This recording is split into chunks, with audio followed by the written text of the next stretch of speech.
Rebonjour à tous, merci d'être aussi nombreux et nombreuses après ce déjeuner que j'espère vous avez bien dégusté, notamment ceux qui ont eu la chance d'avoir Meet My Mama qui nous a fait des très bons plats. On enchaîne tout de suite avec une session un peu spéciale puisqu'on va avoir une keynote et on accueille tout de suite donc l'animatrice de cette keynote, Sophie Fay, journaliste à l'Obs et à France Inter, et bien sûr l'intervenant Emmanuel Faber. Merci de les applaudir.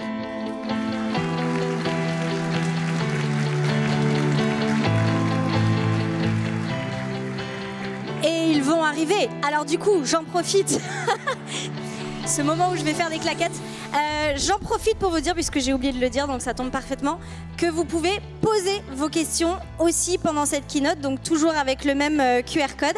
Et voilà, et Sophie Fay prendra vos questions et s'inspirera de vos questions pour relancer. Et mais voilà, ils sont là, c'est fantastique. Merci, bienvenue à tous les deux.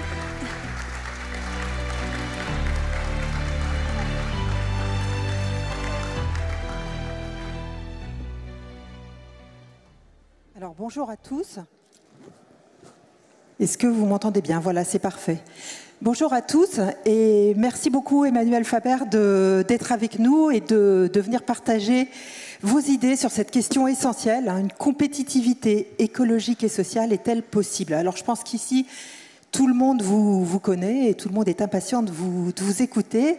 Il y a encore quelques mois, vous étiez le PDG du groupe Danone. Et aujourd'hui, comme vous l'avez gentiment dit, vous me l'avez joliment dit, vous êtes en jachère. Vous m'avez dit le sol travaille.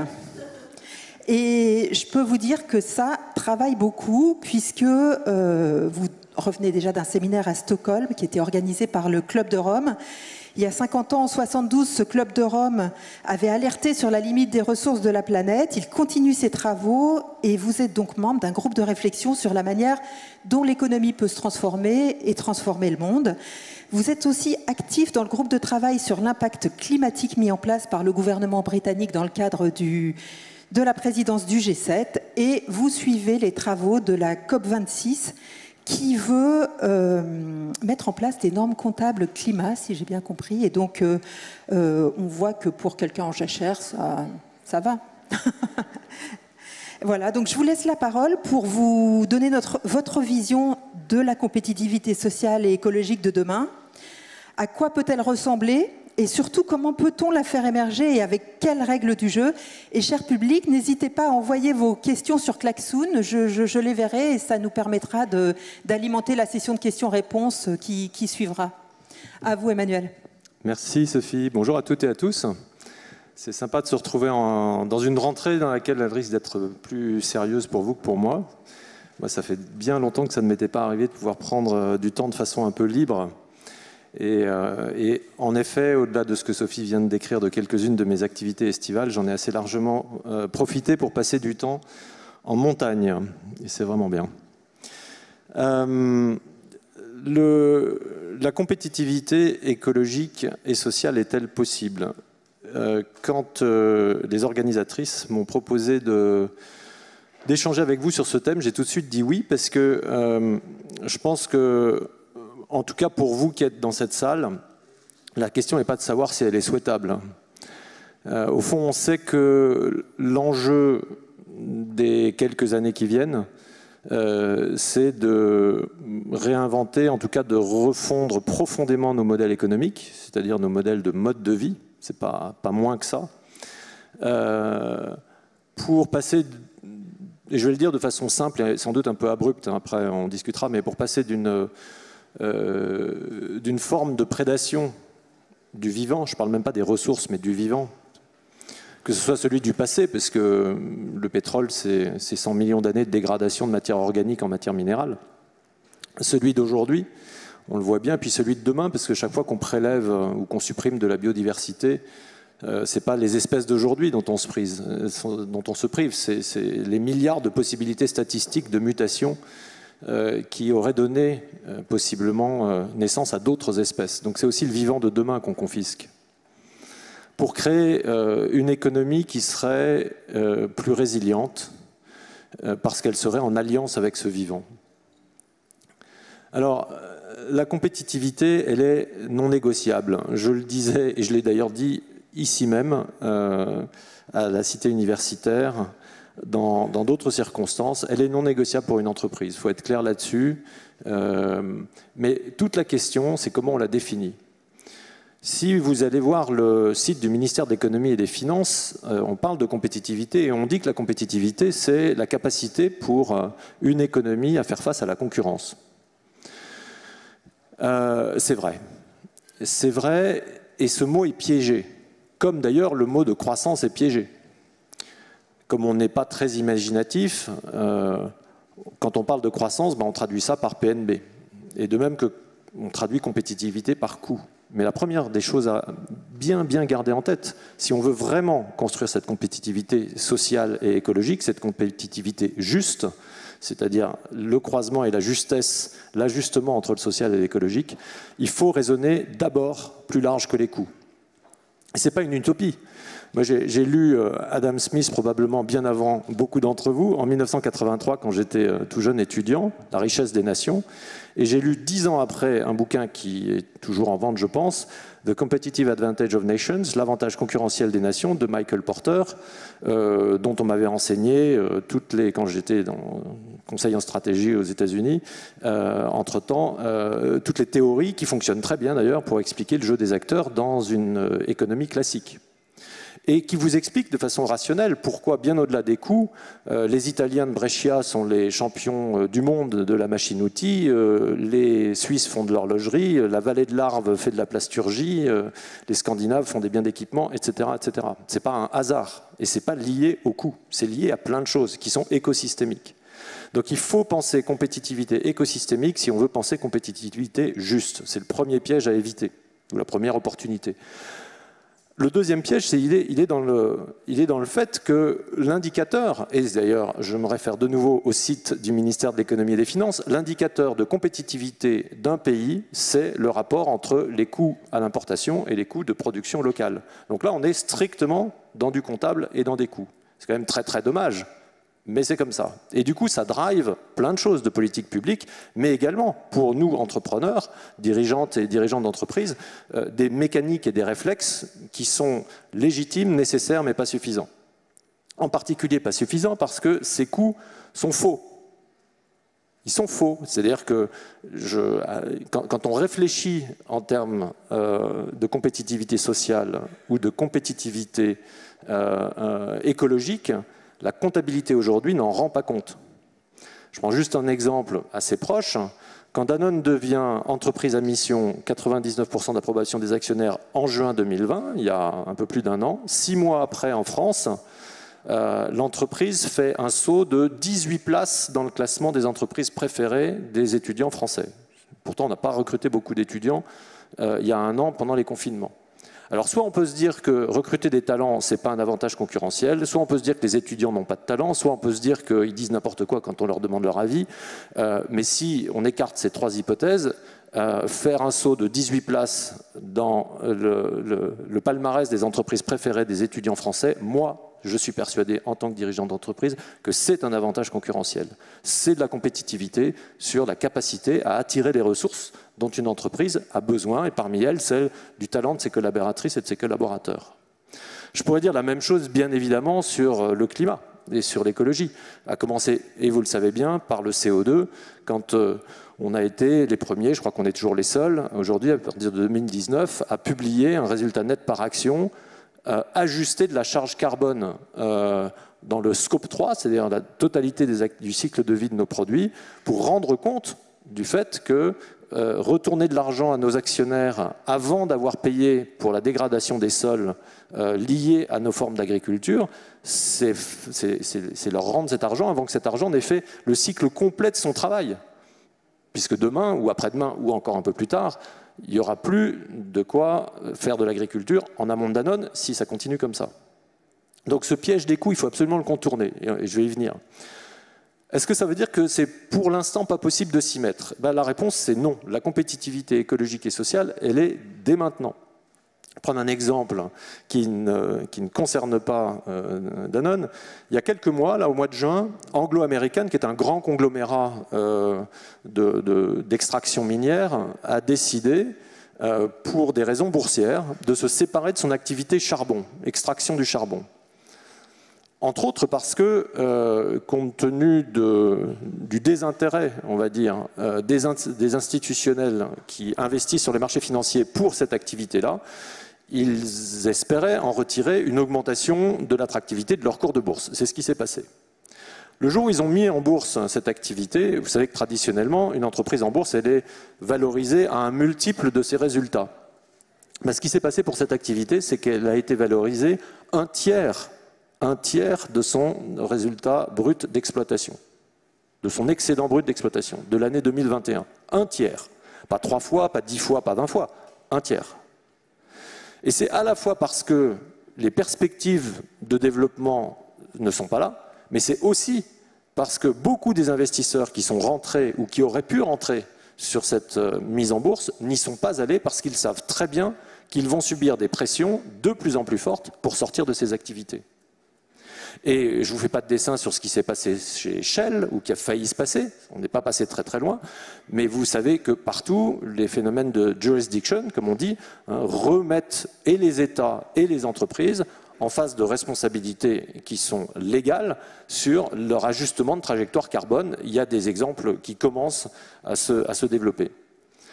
Si je parle de choses que je connais d'un peu plus près, pour reprendre de nouveau des exemples de ce qu'il est possible de faire aujourd'hui, quand nous, en 2017, Danone renégocie un crédit syndiqué de 2 milliards d'euros avec des banques et que nous négocions le fait que la marge, le taux d'intérêt, sera dégressif au fur et à mesure que les filiales de Danone seront accréditées, certifiées Bicorp, c'est le cas, avec 12 des plus grandes banques mondiales, ce jour-là, c'est de la compétitivité. Ça veut dire que ces grandes banques-là ont estimé que le credit rating de Danone était meilleur si Danone était un jour une Bicorp, merci beaucoup, que s'il ne l'était pas. Donc, ce n'est pas un rêve, ce n'est pas de l'utopie, c'est une réalité. C'est une réalité. Elle est marginale, mais c'est une réalité. Et pour comprendre ce qui va se passer, il faut comprendre ces signaux faibles. Alors maintenant, comment est-ce qu'on passe d'efforts que vous tous, d'ailleurs, et vous toutes, si vous êtes ici, c'est parce que vous êtes convaincus de tout ça, vous faites tous les jours pour faire bouger le modèle, à quelque chose de plus systémique. Je pense qu'il y a très simplement, et après on en discutera, mais il y a 3 grandes pistes. Il y en a une qui est en train d'arriver, c'est les métriques. Le changement et le fait de compléter dans la comptabilité des entreprises et les comptabilités nationales les parcours CO2 et de décarbonation, c'est en cours. Sophie le disait, on en parlait brièvement ce matin. Les IFRS, qui sont donc responsables des normes internationales de comptabilité pour à peu près toutes les entreprises cotées dans le monde, sont en train de viser la première sortie ou la première version des normes liées au climat, comptables liées au climat, à la COP26 à Glasgow en novembre. Ce n'est pas dans 10 ans, c'est dans 3 mois. Donc c'est en train d'arriver. La directive du mois de mai en Europe a stipulé que sur les comptes 2023, 50 000 entreprises européennes, et ce n'est pas des bonnes nouvelles pour tout le monde, parce que ce sera de la paperasse et tout ce que vous voulez, mais 50 000 entreprises devront rendre compte dans leurs comptes de leur comptabilité climat et ESG au sens plus large du terme sur les comptes 2023 en 2024.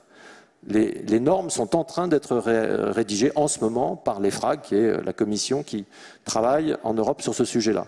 Un grand débat d'ailleurs entre les Américains et les Européens sur les questions de matérialité, etc., etc. Donc le débat sur les normes comptables, il est en ce moment. Et ça veut dire qu'on pourra demain, j'espère, avoir une réalité des coûts et de la compétitivité qui se traduira véritablement de façon beaucoup plus proche de ce qu'on cherche à faire avec une compétitivité juste qu'avec les normes comptables d'aujourd'hui.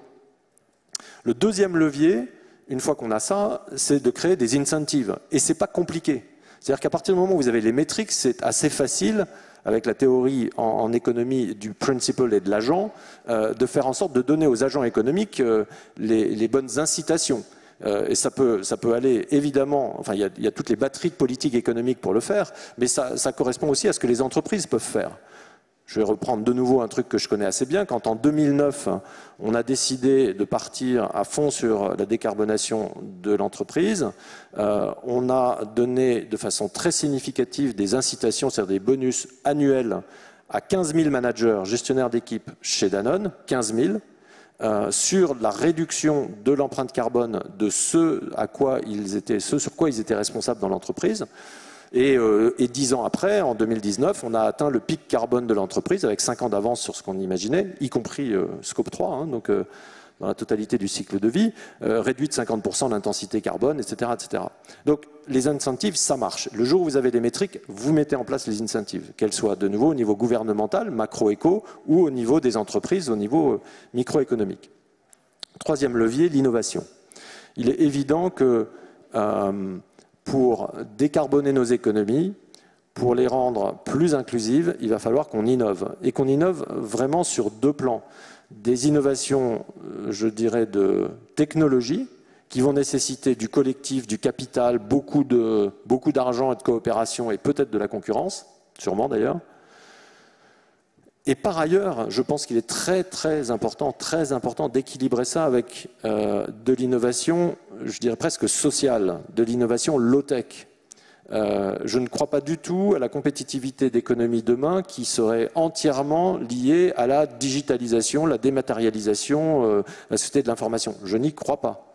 Je pense qu'il faut absolument un équilibre qui redonne, pour que, de nouveau, il s'agisse d'une transition juste, une place autonome aux acteurs microéconomiques que sommes les citoyens, en France et ailleurs. Et pour ça, ça veut dire inventer des solutions, innover sur le plan local pour redonner de la localité à l'économie. On y revient dans les questions si vous voulez. Mais je pense que cet équilibre-là, il est très important. Et l'argent public existe, on l'a vu pendant le Covid, il n'est pas infini. Et donc ça veut dire qu'il faudra que chaque État, chaque nation, chaque pays, selon son écosystème qui fait que cette équation de compétitivité sociale et écologique correspond à ses forces et à ses faiblesses, aucun pays n'a les mêmes, culturellement, traditionnellement, etc., ajuste bien cet équilibre entre de l'innovation low-tech et de l'innovation high-tech. Et le dernier point, et d'ailleurs il rejoint celui-ci, c'est gérer de façon proactive la montée des inégalités. Il n'est pas possible, c'est juste, ça ne se passera pas, si on ne gère pas de façon proactive dans cette transition la question de qui, en y entrant, est le plus à même d'en bénéficier et le plus à même d'en être, entre guillemets, une victime. C'est très important. Pour une raison qui est finalement simple, c'est que cette compétitivité juste, elle ne tient que s'il y a une cohésion. Une cohésion, c'est-à-dire une cohérence dans ce qui est fait, et une cohésion sociale, c'est une cohésion de la collectivité économique qui vit cette compétitivité-là autour d'un narratif. Ce que nous n'avons pas aujourd'hui, ce que nous devons créer, c'est un narratif commun, collectif. Et plus nous serons sur ce narratif nombreux à y tenir, et nous pourrons y tenir nombreux si nous travaillons sur cette transition sociale dans les entreprises. De nouveau, on parle des exemples si vous voulez plus tard, plus cette compétitivité sera forte et opposable. Je vais presque terminer en vous disant que dans tout ce que je vous ai dit là, j'ai quasiment pas parlé de ce qui, moi, me semble la plus grande des opportunités dans tout ça.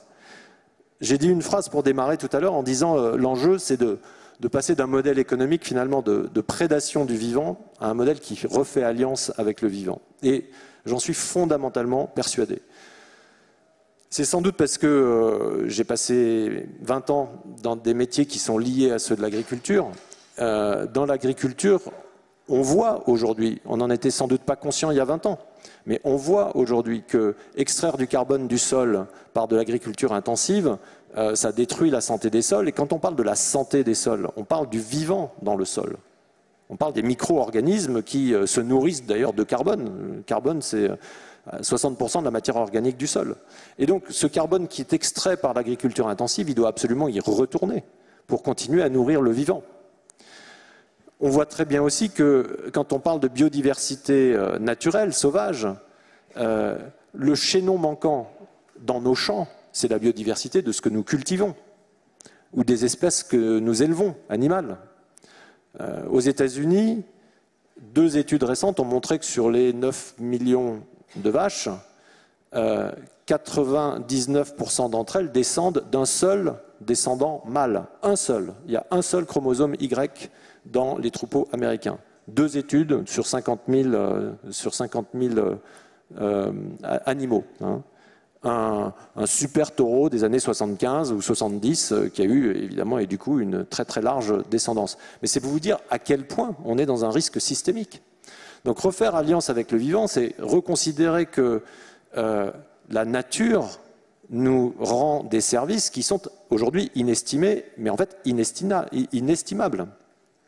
Je ne vous fais pas de dessin, vous le savez tous, mais quand on voit qu'on est en train de réfléchir à essayer de créer des tout petits robots pollinisateurs parce qu'on est en train de perdre les pollinisateurs, on va finir par comprendre ce que nous ne rentrons pas dans la comptabilité de nos entreprises et qui doit impérativement y être, parce que c'est aujourd'hui que ça se passe. Vous avez peut-être entendu parler de ce que c'est que le cloud seeding, qui consiste avec des drones, générer des chocs électriques dans les nuages pour essayer de faire agréger des gouttes de pluie qui vont apporter de la pluie. Bah oui, enfin, c'est quand même plus simple que la nature fasse ça, quoi. En tout cas, c'est moins cher. Donc, cette alliance avec le vivant, elle est impérative. Et il est impératif que nos économies, nos comptabilités en tiennent compte. C'est fondamental. Et je vais finir par le fait de dire, enfin je vais finir en disant que non seulement il s'agit de réintégrer l'économie dans le vivant, en comprenant tous les enjeux, mais il faut aussi que nous considérions bien que l'homo economicus de Pareto, c'est une chimère. C'est une chimère, ça n'existe pas. Je connais personne personnellement et j'ai travaillé sur des salles de marché. Ça n'existe pas, il n'y a pas 2 personnes. On peut essayer autant qu'on veut, mais ça ne marche pas. Vous pouvez marcher avec votre tête, ouais, vous pouvez séparer ce que vous faites dans la journée, ce que vous faites le soir, mais votre corps, non. Or, nous sommes totalement intégrés, imprégnés, invasés par le vivant, par les hormones, par les bactéries, par tout ce que vous voulez, qui drive nos comportements. Et pourquoi c'est important? C'est important parce que quand on veut réguler la finance, et qu'on se dit on va mettre des stop-loss sur des mécanismes avec des équations, quand le marché fait plus X, quand le bêta apparaît je sais pas quoi, on va arrêter le truc puis on le redémarre 10 minutes après, on regarde comment ça marche, etc. Il faut se poser la question des opérateurs de marché. J'ai découvert il y a plus de 15 ans maintenant un chercheur qui, après avoir été trader, a fait des études de neurosciences, est devenu docteur en neurosciences et passe son temps depuis à populariser des études qui montrent très clairement que le volume traité par un opérateur de marché dans une journée donnée est directement corrélé à son taux de testostérone le matin quand il rentre au bureau. Et que la volatilité implicite du marché, qui est un calcul connu par tous les opérateurs de marché, est super important, est directement corrélé au niveau de cortisol, qui est l'hormone qui gère le stress des opérateurs de marché. Je ne sais pas où est la cause et où est l'effet, hein, ce n'est pas ce que je dis, mais il y a une corrélation qui est directe. Alors qu'est-ce qu'on fait de ça? Vous pourriez me dire, rien, oui, bien sûr, mais pourquoi alors à ce moment-là, quand on est un sportif, on vous contrôle en permanence aux anti-anabolisants? C'est bien pour une raison, non? Et pourquoi c'est toléré dans le sport et pourquoi ça n'aurait aucun sens dans la finance? J'étais hier à Stockholm, en effet, et au moment de remonter dans le petit bus qui nous a ramenés à l'aéroport, j'étais assis à côté du chauffeur et le chauffeur a pris un petit boîtier, il a soufflé 3 fois dedans, il a raccroché le boîtier, et il a pu mettre le contact en main. Bah oui, c'est un alcotest. C'est un alcotest électronique directement relié au contact de la voiture. Si on se dit que la finance peut être aussi dangereuse que l'alcool, et je ne suis pas loin de le penser dans un certain nombre de cas, pourquoi est-ce qu'on ne met pas en place des régulations qui tiennent compte du vivant et pas seulement de normes en se disant on est des gens rationnels, de nouveau des homo economicus. Cette fois-ci, je finis vraiment. On ne va pas faire tout ça seulement parce qu'on veut sauver le monde. De passer de cette économie, d'une certaine façon, de prélèvement, et j'ai dit tout à l'heure prédation du vivant, à une économie en alliance avec le vivant, on va le faire, moi j'en suis persuadé, parce que c'est une opportunité incroyable de reprendre le chemin du progrès, d'un progrès. Progresser en tant qu'humanité, progresser en tant que civilisation, que communauté et que personne, en tant que personne. Voilà, donc je finis avec ça. D'ailleurs, en finissant là de ça, je vous dis un grand merci pour tout ce que vous faites, parce qu'il y a vraiment besoin de vous toutes et vous tous, et vous êtes bien en avance sur beaucoup d'entre nous. Voilà, merci.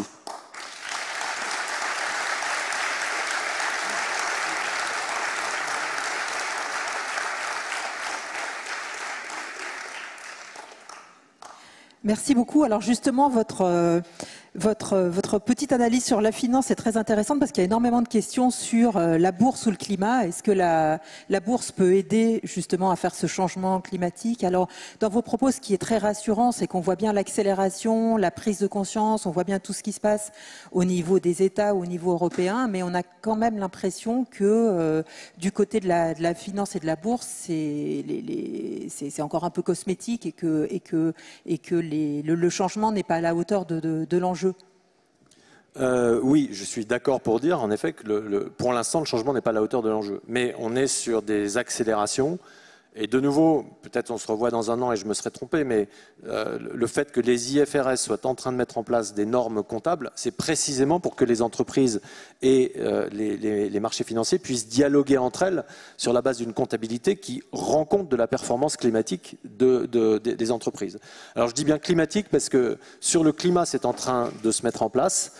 Entre autres aussi parce que les gouvernements désormais sont en train terminent d'ailleurs cette année le travail qu'ils ont à faire sur leur trajectoire de décarbonation, avec, on a vu aussi pas mal de discussions autour de ça. On n'y est pas encore sur le social, mais ça devra venir. Mais sur le climat, je pense vraiment qu'on est en train de vivre une période de changement. Ça va mettre du temps, et c'est ça le problème. Évidemment, le problème c'est le temps, c'est que tout ce que je viens de dire là, ce serait quand même bien que ça n'arrive pas dans 10 ans et plutôt dans les 3 ans qui viennent. Mais en particulier en Europe,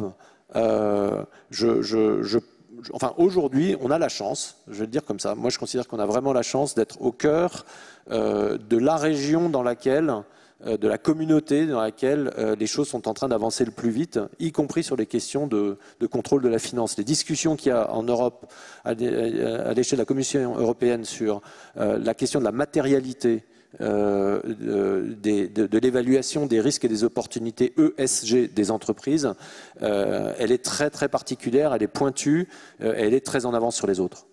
Et justement, le fait que l'Europe soit en avance sur les autres, est-ce que ce n'est pas un point d'inquiétude, puisque si on a bien vu que sur les normes IFRS ou sur les normes financières, par exemple, l'Europe a été en avance sur les États-Unis, mais à la fin, ce sont les banques américaines qui sont les plus grosses, c'est la gestion d'actifs américaine qui fixe un peu ces règles, donc l'Europe peut être en avance, mais si c'est les États-Unis qui continue à dominer le monde de la finance, est-ce que vraiment on aura les marges de manœuvre pour avoir des entreprises européennes plus responsables? Oui, je peux pas dire, je n'ai pas de réponse définitive à ça, et c'est vrai que c'est un vrai risque. C'est une réalité, c'est un risque. Nous n'avons malheureusement pas, mais c'est comme ça, construit la capacité à avoir des fonds propres européens à la hauteur de l'économie européenne, et du coup nous sommes dépendants aussi en partie des marchés financiers américains.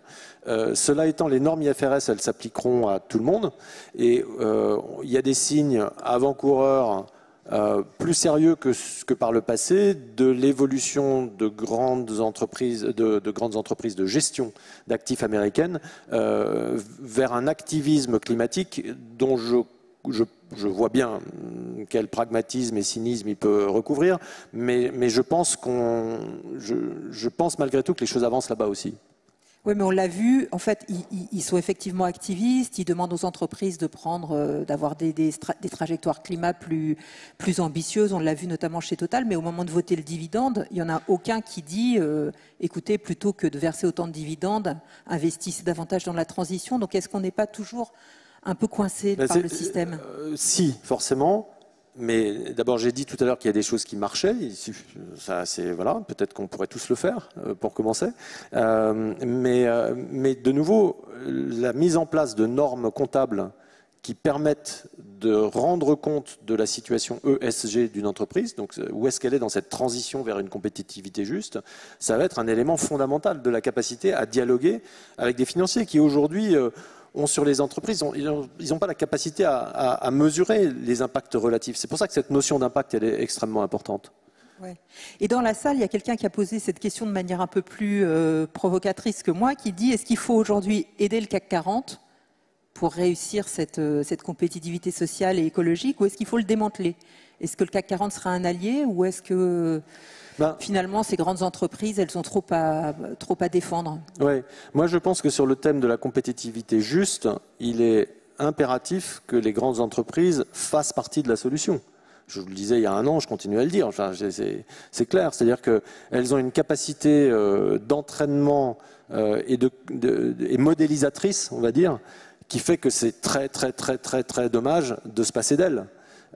Ensuite, celles qui ne le feront pas imploseront peut-être d'elles-mêmes. Je reviens sur Anglo American qui cote en bourse sa filiale de charbon. Bon bah voilà, ça fait flop.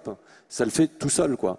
Donc non, moi je pense vraiment qu'il faut, je dirais même, réconcilier autant qu'on le peut les intrapreneurs de ces grandes entreprises, et ils sont nombreux partout, dans leur capacité à les faire changer. Je suis très frappé de voir, par exemple, qu'il y a en France aujourd'hui des collectifs de salariés qui émergent dans ces grandes entreprises et qui ont ceci d'extraordinaire, c'est que statistiquement, ils sont conduits aujourd'hui par les leaders de ces entreprises dans 10 ans. Donc c'est très compliqué pour les comités exécutifs, les CEO d'une très très grande entreprise de rejeter les demandes de progrès que font ces collectifs de salariés. Voilà, donc je pense vraiment qu'il faut autant que possible faire en sorte que chacun trouve sa place dans cette équation de compétitivité juste. Il y a une autre question de la salle, justement, qui est quel est votre projet, comment vous voyez la suite pour vous, comment votre esprit en jachère voit la suite, et j'avais envie de préciser, pour faire changer ce modèle de compétitivité, pour qu'il soit plus juste, plus écologique, quel est le meilleur lieu pour le faire bouger finalement? Est-ce qu'être patron d'une très grande entreprise, c'est la bonne place, ou est-ce qu'il ne faut pas plutôt être politique ou être activiste, être essayiste, et est-ce qu'on n'a pas plus d'impact en s'adressant et finalement en éduquant la société? Il faut tout ça. Il faut tout ça et finalement je trouve que ça renvoie à cette notion de compétitivité juste. Il faut qu'on se l'applique à soi-même et que je me l'applique d'ailleurs à moi-même comme chacune et chacun écologiquement peut se poser la question de où est-ce que je suis le plus à ma place en fonction de ce que je sais faire, de ce que j'ai su faire. Voilà. Il y a 2-3 ans, on m'a demandé si j'étais prêt à signer une tribune de L214 qui attirait sur des excès dans les abattoirs. J'ai dit absolument qu'il fallait des lanceurs d'alerte comme L214. Bon, pour d'autres raisons, je ne l'ai pas fait parce que je crois nécessaire que l'agriculture continue à avoir de l'élevage. Un élevage différent bien entendu, etc. Mais je pense que l'élevage est nécessaire pour plein de raisons. Mais voilà, je dis la même chose. Nous avons besoin d'activistes, nous avons besoin de jeunes qui remettent en cause les ordres établis, sinon ça ne bouge pas. Voilà. Mais oui, il faut des gouvernements qui fassent le boulot, il faut des syndicats qui fassent le boulot, il faut des acteurs économiques qui le fassent. Et donc après, moi, je ne sais pas où je serai. Pour l'instant, c'est pour ça que j'aime beaucoup ce temps de jachère qui me permet de rencontrer des gens encore plus différents que d'habitude, avec moins de pression de temps, et puis de laisser pousser et de voir où les choses iront. Mais mon engagement autour des questions de justice climatique et sociale, c'est l'engagement d'une vie. Donc après, la question, c'est dans quelle posture, et on verra bien ça. Nous avons dans la salle un citoyen qui a participé à la Convention citoyenne sur le climat et qui voudrait avoir votre avis sur les points de blocage. Qu'est-ce qu'il faut lever comme point de blocage pour qu'on puisse aboutir à des textes peut-être plus ambitieux que celui qui est sorti, et pour qu'il n'y ait pas tout ce lobbying qu'on va voir sur le projet de la Commission européenne de Fit for 55, de baisser les émissions de 55% d'ici 2030. Ouais. Quels sont les points de blocages qu'il faut lever pour vous? Quels sont ceux auxquels les activistes dont vous parliez doivent prêter attention aujourd'hui, auxquels les activistes doivent prêter attention? J'ai beaucoup de mal à répondre à cette question, en fait. Parce que je ne sais pas par où la prendre, elle est tellement grande. Moi, j'ai eu le privilège de participer, comme d'autres d'ailleurs, aux travaux de la Convention. J'ai trouvé ça super. Je suis, comme d'autres, j'imagine, un peu déçu de ce qu'il en ressort. Je comprends les mécaniques politiques qui ont pu faire qu'on en soit là et pas ailleurs. Ce que je dirais, c'est que je pense que la Commission européenne, c'est une note d'espoir, hein, mais la Commission européenne n'a jamais été dans une position aussi favorable aujourd'hui, avec un alignement des acteurs pour faire avancer ces questions-là. Entre la présidence, la Commission, le Parlement, on a un alignement qu'on n'avait pas avant. Et d'ailleurs, il faut être clair, le Green Deal, il était totalement inespéré, hein. Donc voilà, ça va continuer à bloquer, à avancer, à pousser, tirer, mais des lobbying, il y en a évidemment partout. Il y en a évidemment partout. Et je les comprends aussi, parce qu'ils défendent des intérêts qui sont des intérêts propres, et de nouveau, avec des métriques qui ne sont pas les bonnes. Donc quand on aura des métriques sérieuses, et ça va prendre 1 an, 2 ans, 3 ans au fur et à mesure, je pense qu'on pourra avoir un vrai débat sur qu'est-ce qui est légitime et qu'est-ce qui est moins, en fait, hein, même si on a chacun une intuition là-dessus et une conviction. Et quand vous voyez la manière dont le débat s'organise au niveau européen et dont les entreprises européennes vont y participer, est-ce qu'il y a des pays dans lesquels on aura des entreprises plus enclines à avancer vite, ou est-ce qu'il y en a où on verra de la résistance, et comment se situent les entreprises françaises dans ce cadre-là? De nouveau, je renvoie ça à la question de la compétitivité nationale, c'est-à-dire que les secteurs de force de l'Allemagne, de la France, des Pays-Bas ne sont pas les mêmes. Y compris d'ailleurs dans le monde agricole que je connais un peu mieux. Donc on sait ce qui se passe dans ces cas-là. Donc les entreprises s'aligneront par rapport à leurs intérêts, ça c'est clair. Cela étant, je vois, enfin on a monté une coalition en 2019 au G7 avec 50 entreprises multinationales pour une croissance plus inclusive. On a fait un truc que franchement je n'aurais pas imaginé qu'on puisse arriver à faire. Vous savez, peut-être là en ce moment la France est en train d'essayer de convaincre la Suède pour l'adoption au niveau européen du concept de living wage, donc un salaire décent pour vivre. Bon, qui pour plein de raisons heurte le système suédois, qui est pourtant très avancé sur ces questions-là. Il a fallu 3 mois de travail à Business for Inclusive Growth, cette coalition de 50 entreprises, c'est 3 millions de salariés, 1000 milliards de dollars de chiffre d'affaires au total. Enfin, donc voilà, ça pèse pour arriver, y compris avec des entreprises américaines, à se mettre d'accord pour soutenir l'adoption du principe de living wage pour tous les salariés de ces entreprises. Voilà, moi ça me donne de l'espoir, ça me suffit pour me relever demain matin et pour continuer. Mais il est clair que c'est une dialectique. Je veux dire, on va pas transformer l'économie sans un engagement de chacune et de chacun dans ce qui est une forme de dialectique, c'est indéniable. Vous avez terminé votre intervention tout à l'heure en parlant de la nécessité de se poser la question des inégalités, et on voit bien que cette transition énergétique et ce programme de la Commission, même si la Commission essaye de laisser penser que c'est la taxe carbone aux frontières qui va payer les efforts, qu'on pourra faire un fonds climat pour compenser les perdants, il faudrait peut-être dire plus clairement que ce qui nous attend, c'est sans doute une baisse de la consommation, c'est plutôt des efforts quand même pour le citoyen, pour sauver des efforts peut-être sur la richesse des gens, sur les dividendes, pour sauver cette planète. Est-ce que vous trouvez qu'on a le bon niveau de responsabilisation sur ce discours, et sur cette question des inégalités, qu'est-ce que vous proposez, vous? Comment on pourrait faire pour s'attaquer à ça, puisqu'on voit bien que c'est de plus en plus criant, mais il ne se passe pas grand-chose. Ouais. Peut-être 3 points rapides. Je pense de nouveau qu'on est prisonnier du narratif. Moins de consommation, je ne suis pas sûr que ce soit moins de progrès. personnellement, ça dépend de quoi on parle. On voit très bien que dans toutes les enquêtes mondiales, il y a un arbitrage dans les opinions publiques entre le lien social et les revenus. C'est-à-dire que la première des choses, le premier constituant du bonheur et du bien-être, c'est le lien social. Le revenu, c'est le deuxième. Il est très très important, mais c'est le deuxième. Donc si de nouveau, on ne traduit la notion de progrès que par celle du revenu, on oublie une énorme part de l'équation. Or, pour moi, ce qui fait ce lien social, c'est un narratif commun dans lequel les gens se sentent en harmonie avec ce qui se passe, j'ose un mot extrêmement fort, mais avec la façon dont autour d'eux, leur communauté vivent. Donc, il ne faut surtout pas qu'on soit prisonnier des mots. Moi, je crois à la notion de progrès.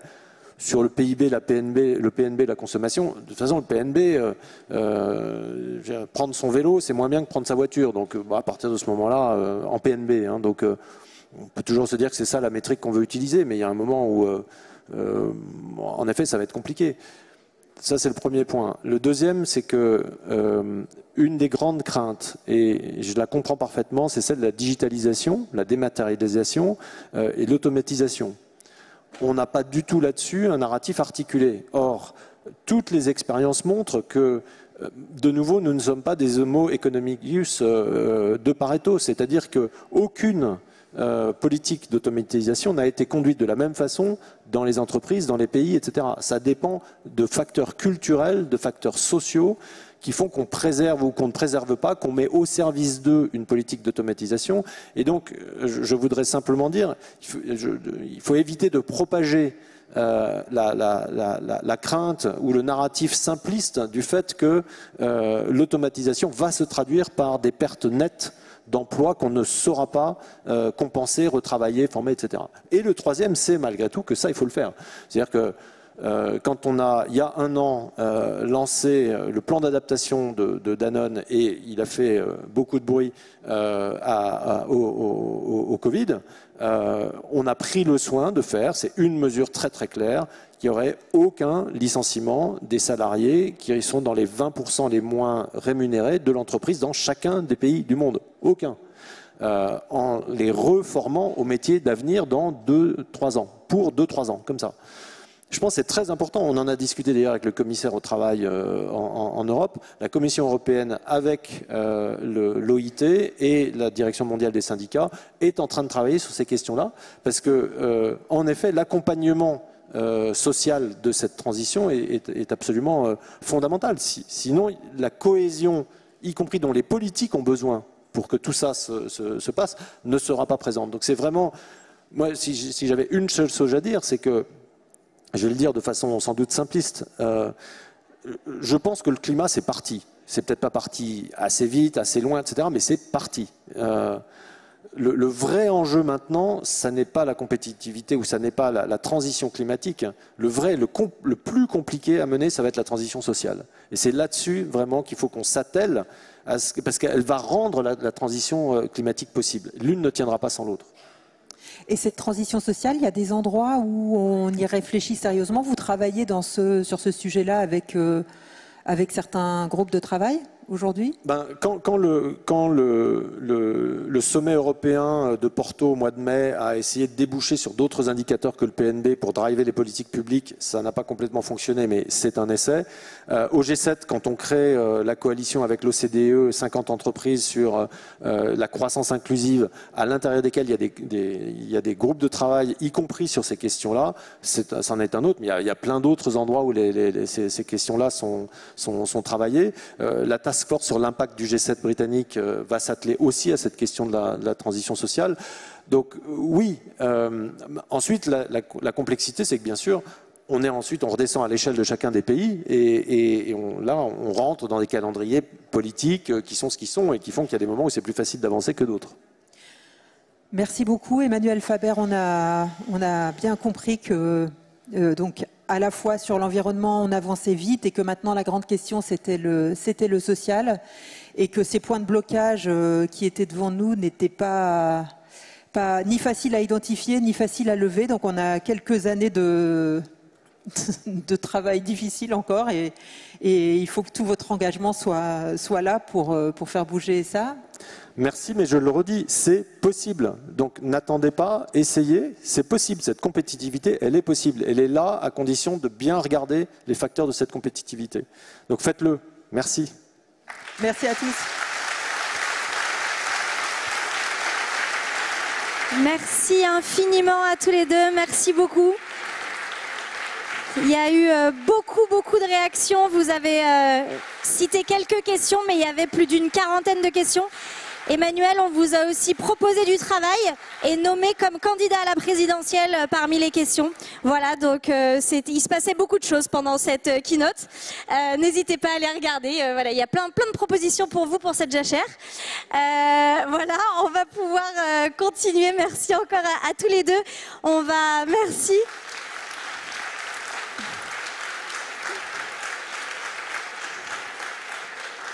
On va pas prendre de pause, on va enchaîner tout de suite avec un sujet dont évidemment on a déjà beaucoup parlé lors de cette keynote. On va voir, Emmanuel le disait à l'instant, le climat c'est parti, et ben on va voir si justement le climat c'est bien parti. Et donc j'appelle Céline pour introduire cette nouvelle table ronde. Merci beaucoup.